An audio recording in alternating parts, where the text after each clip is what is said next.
osaka na combattant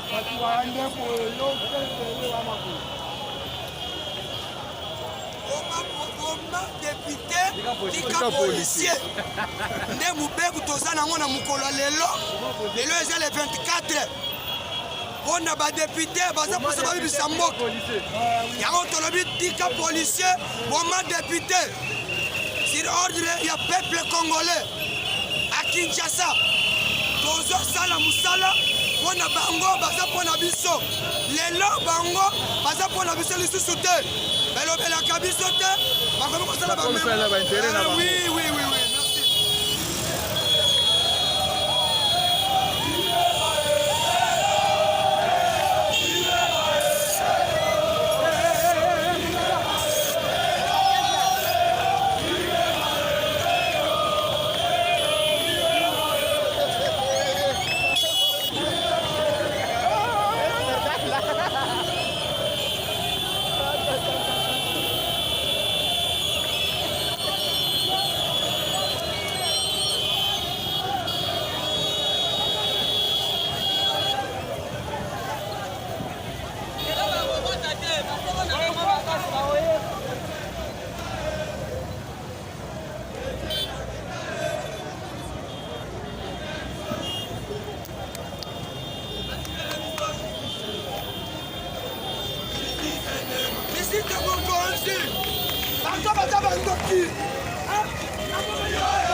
Salle de fête de Kimbuta sur Kabinda.